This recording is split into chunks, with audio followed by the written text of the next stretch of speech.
Hey there, welcome to Outbuilding.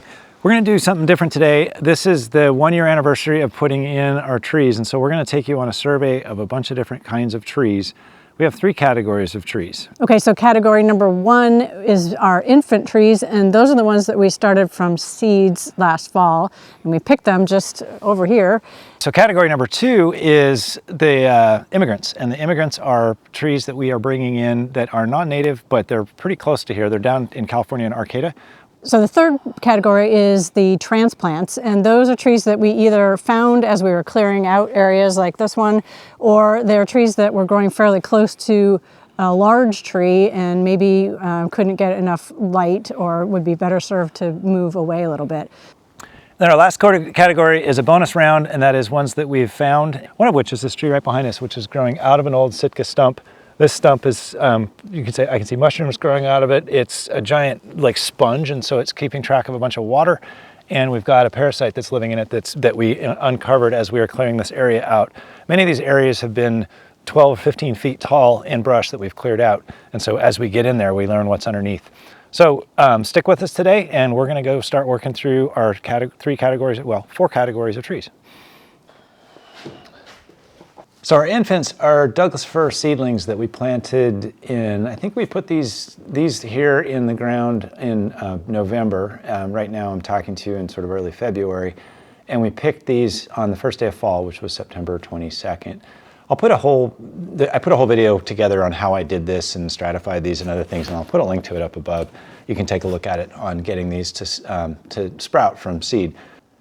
The whole point of doing this video is to show you annually the changes, and so these will be really fun to see because we've got this young set of infants here that are only a few months old, and in a year they'll be 15 months old, and we'll be able to see how much they've grown, how many of them have done well, and what they're looking like. These will probably be 2 years before they go in the ground, and then we can keep tracking those. And then you'll see with some of the transplants and the immigrants we have, some of those are already growing really well. So we'll show you the progress of those year to year and revisit some of those trees. So we started with about 200 raw seeds in these little cells, and I've got 33 or 32 or so that have gone to this stage.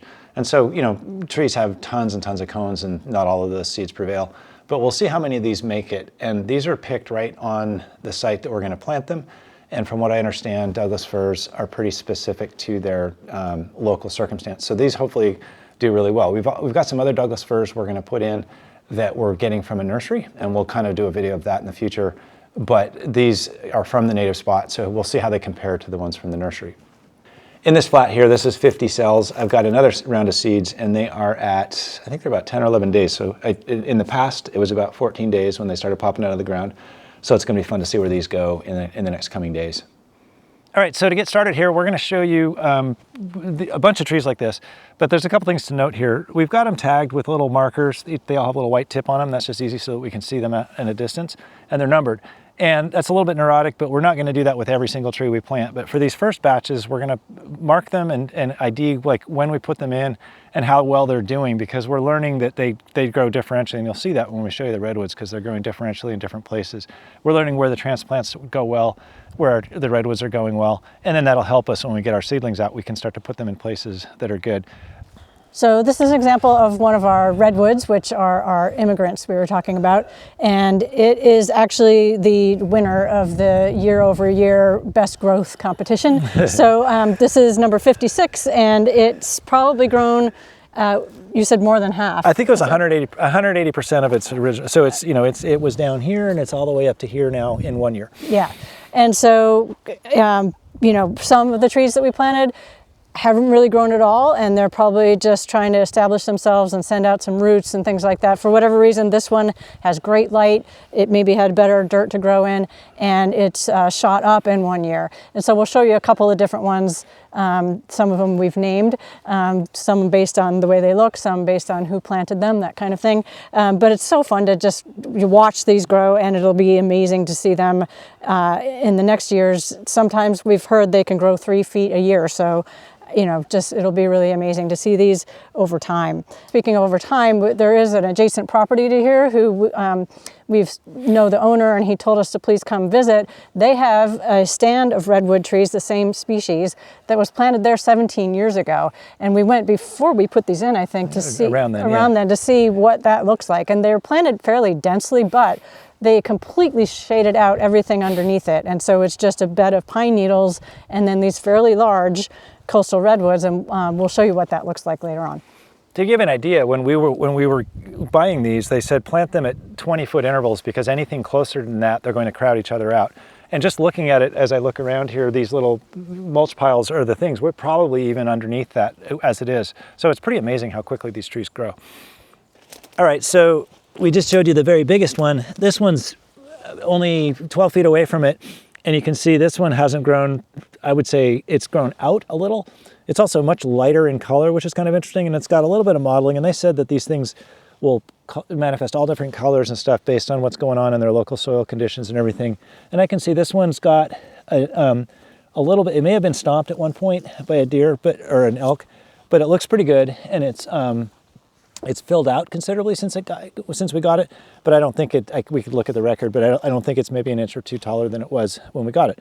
Huge variation between the one right next to it and then looking around. Karen's going to show you one next that looks even different. Okay, so this tree is wide. I think it's probably the widest one that we've got. You can see this branch, and even this branch here are all really reaching out. And so, you know, maybe it's looking for the sun that way. Maybe these are just the genetics of the tree. We don't really know, but that's what this one is doing. And in case you're wondering why I'm talking to you, normally Steve does these videos and he films them and he does most of the, you know, the building and construction kind of things. But the reforestation is something that is one of my projects that I'm going to be working on. And so that's why I'm here talking about the trees. I'll be watching them grow and I'll be helping to count where we need to add more trees and helping to add more trees where we need to add more trees.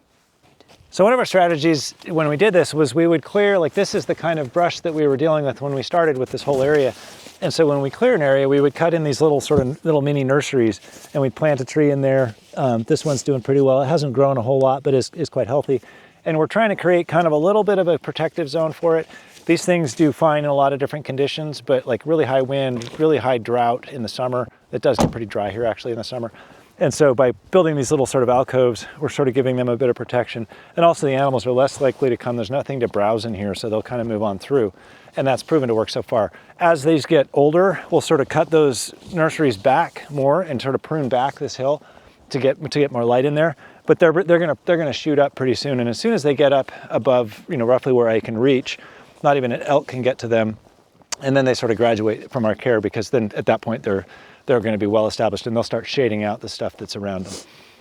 All right, so it's been about a year, it's like we said, since we planted the redwoods, and we did those around Christmas time. We had a bunch of guests in town, family, and so it was actually a really fun project to come out and show people what we've been working on and let them all plant a tree. And so some of these are named either by people or for the person who put in the tree. So we'll start with... this is Sandy, and Sandy year over year grew 14.3%, from 14 to 16 inches. And I will say that Sandy looked kind of rough for the first 6 months. A lot of these just kind of like shrunk back when we planted them. I think it was kind of a big shock to their system, kind of got dormant. And then in the fall, when we kind of had our second growing season, really sort of kicked up and did really well. So Sandy's doing great. All right, so next up is Bill. And Bill was, when we planted Bill, it was in probably what looked to me like some of the worst soil. It was sort of a really thick clay underneath. But Bill's, again, was sort of dormant for a little while and now is really greened in. Hasn't grown up at much, but is really filled out and looks good. And I can see all kinds of new, the lighter green on the edges is new growth. And so there's a lot of new growth in there as that gets more established. And we've actually found that some of the trees in those really clay areas have done really well, which wasn't kind of what we suspected. All right, this is the Sheriff, which our daughter planted, and unfortunately it did get stomped by an elk coming through this way, but it has rebounded and is really healthy, dark green here. It grew 22.2% over the year. All right, well, it's nature, and we planted 62 redwoods and remarkably have 61 surviving. This is the only one that we think hasn't made it. There's a tiny bit of green on there, so we'll preserve some hope, but it's not looking too good for this one. This is like right through here is a way the elk have been passing through, and it very clearly got stomped. So a couple of them have really prevailed after getting sort of like smashed down. This one did not. So this is our casualty from 1 year, which is actually still pretty darn amazing. Well, this stick got pushed over, but this was a very shaded spot that we've cleared out a whole lot. And these are two named trees. The one up the hill is Sal, and this one's Mander. Because when I was planting them, I put my gloves down for a second and I looked back and there was a salamander in the glove. And I can't remember which tree that was. So one is Sal and one is Mander. Mander has grown 9% since last year. Sal grew 7%. So this one I point out just because it's different. It's a little bit different shape or whatever, and it's got a little bit of like a sage look to it. You can see, I don't know if you can see it in the camera, but there's a brown stalk that is, I think, the full year before. Then it's got kind of a different color up to here, and then it's got a leader that went from there up to here. So I think that what grew since we planted it is up here. That's about 28%. This one's one of the taller ones. That was the tallest one, I think, when we originally planted it. But it starts to have what looks like bark, and it's kind of neat to see it starting to do that. So this one I suspect is going to be rangy and grow really fast and tall. So I'm really excited to show you what this one looks like in years to come. Oh, Mom, we didn't forget. We got Clifford too. This one's name's Clifford, and Clifford was my mother's father, so my grandfather, and we planted this one on what would have been his birthday. He was probably going to be close to 100 when we planted him. But anyway, he's done really well. He was 17 inches tall when we got him, so he was probably grown to this point and has grown a leader. He was sort of drooping over, so we jammed some sticks in the ground to see if we couldn't get him to sort of spring up towards the sun, and he seems to be doing well now. What percentage growth is he? 53. 53%. So he's grown quite a bit, and he's tougher to measure because you kind of bias for the slope.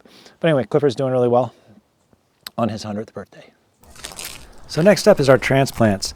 In this case, we might find a tree on the side of the road that's going to get plowed by the mower, or something that we come across in a path. And what we do is we first go dig a hole for it where it's going to go. Then we'll go over and dig the tree up.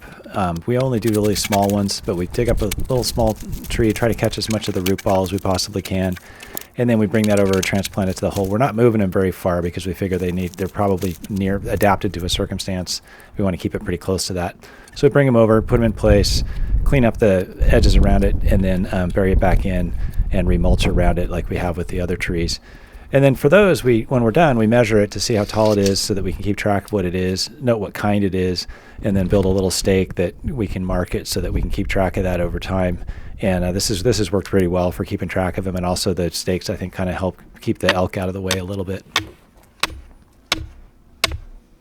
So behind me here is our little grove of burgeoning grove of little tiny trees. Some of them we've planted out and around, but these are a group that we're putting in together. These are mostly Doug fir. This is a one that I've got, and Karen's kind of walking around. You can see we can't get too big because you want to be able to manage the root ball. But the ones she's got there is a spruce, and if you grab them, the spruce are really prickly and they're kind of almost like kind of pointy on your fingers. The Doug firs feel like fir. They're really soft. So most of these are Douglas fir, and then we've got a Sitka spruce in there. These have been less successful, so a couple of these have died since we've transplanted them.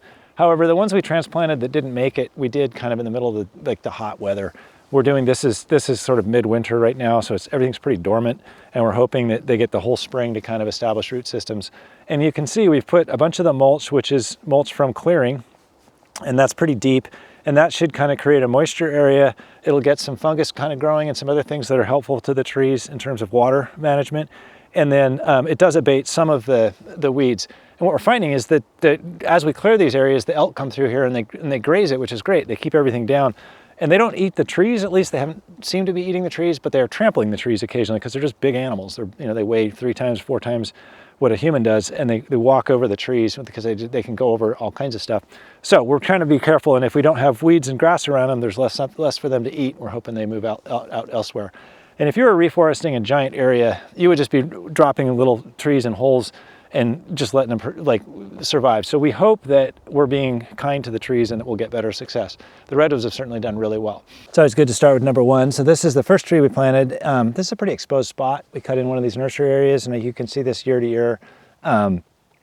It's grown 18% in the first year. And again, it went a little bit yellow, didn't look so good, and it was pretty bright here in the summer, but has rallied back and looks pretty good now. All right, well, you got video of this one when we were planting it, and this one's one of the superstars. It's grown 118% and is also just really pretty thick. It's also out in kind of an exposed area, and it's got a little canopy of blackberries behind it. It's kind of a cool spot back here. Now I want to mostly capture this so that we can see it year to year and see how much this changes, because I think this is going to change really rapidly because we've got it cleared out now. So we've got the spruce that we stood up that was crushed by a bunch of blackberries when we found it, and it's got a little piece of twine that's about ready to break loose, and then it's ready to go and do its own thing. We've got our wildlife habitat, and I'll put a link up here that shows you the setup of that and these others that we're putting in as we clear things. We're using that to kind of manage the brush, but also provide habitat. And then number 16 over here is one of our redwoods, one of the more successful that went into dirt. And I remember digging that hole, and it was hard pan and really clay, and it's 56% bigger than it was. It's one of the more successful ones. So it seems to like that, and is sort of shaded in here, but this area's got just really remarkably nice, healthy trees growing in it. And so, like I said, this is gonna be a fun area to show you in a year or two. One thing I'll point out as we nerd out on trees is we notice this is an alder, and when they get injured, they turn bright red, kind of orangish red. And you can see that the elk, they must be molting right now because they're walking through, and we're starting to see these all over the place, these small things, and they get in there and rub on that with their heads or whatever it is they do, and they kind of skin these trees. And a lot of the trees have scarring on it, but it jumps out at you because you can look across the forest and see this bright red thing, and it kind of jumps out, looks almost like a flag or something. And we just started seeing some of those today as we've been here. So the elk have been moving through and scrubbing themselves.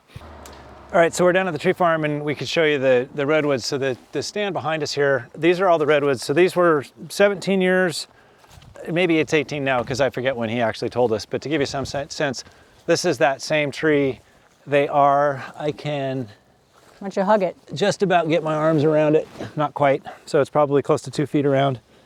And they have created a canopy underneath here that pretty much shades everything out. I'll bring the camera over and show you that. But there's a few alders. You can see the white trees in here. These are alders that are growing up in the edges of them, but behind that, that's all redwood, and it's all redwood up in here.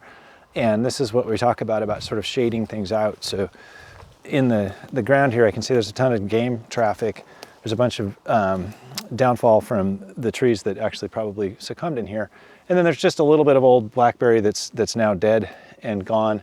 There's some huckleberry and other low-lying things that prevail in the shadier spots. And then some of the lower branches on the redwoods are actually kind of dying off, which is natural for what they do. But these are some pretty impressive trees at 17 or 18 years old. They've got, I don't know how many acres of these. They have quite a few different stands of different kinds of trees. But this was a really good way to understand that although non-native, they do really well here on the coast. And I presume that ours over time will grow in. And as I stand here, they are spaced somewhat similar to what we've got, which is kind of nice. All right, well, this bonus tree was a bonus. I was actually, I was up here cutting my way in to create a spot to plant a redwood. And when I got into this spot and started clearing, I found this little tiny stick with a couple little tufts coming out of it, which was Mr. Tufty here. And we have a dispute. Well, sometimes we call it Professor Tufty, and sometimes we call it Mr. Tufty. It's Tufty. He's Tufty. Yeah. So this tree is doing really well. It's what did we say it was percentage-wise? It started at 38 inches and is at 42 now, so 10.5%. Yeah, so it's growing well. I think it's going to take off like crazy because it doesn't have to adapt to its environment. It was already here. It was just completely overladen with stuff. So it's going to be really fun to see that one. We've obviously become nerds about trees. We didn't expect to be nerds about trees. We got this property looking forward to being out in the woods and doing some stuff, but we've been really fascinated with these trees as we learn about them and start planting them and see them grow. And so we will do this video annually, and we'll show it to you. And hopefully some of these you'll see over and over again, but you'll see them year to year and see how much different they change, including Mr. Tufty here. Karen's not always in my videos. She often, you might see her in the background reaching down on the ground and looking at something. Why don't you tell them a little bit about what it is you're doing when you're crawling around on the ground? So I usually will have a camera, and sometimes it's my phone with a clip-on lens, and what I'm doing is taking pictures of insects because I'm also a complete geek about insects. And I don't do videos, but I do photos and words about insects and a couple of blogs. So if you are interested in seeing those, we'll put something down in the description about that. And if you enjoy watching nerds do stuff they really enjoy, subscribe to the channel because we're having a blast doing this stuff. Subscribe to the channel. You can put the little bell on there and get notifications like this if you had fun watching this video. And we'll see you guys in a year with hopefully a bunch of new trees. We've got some 100 Doug firs coming in that we're going to get from a nursery. We've got our little infants that we're going to be planting when they're ready. We'll learn what that is. And next year we're going to try to do seedlings with Sitka spruce because that's a common tree here in native. So we'll try that from some of the cones that we can harvest in the fall. And until we see you next, we'll be out building. Until we see you next, we'll be out building. That was better. Building. Building. How was that?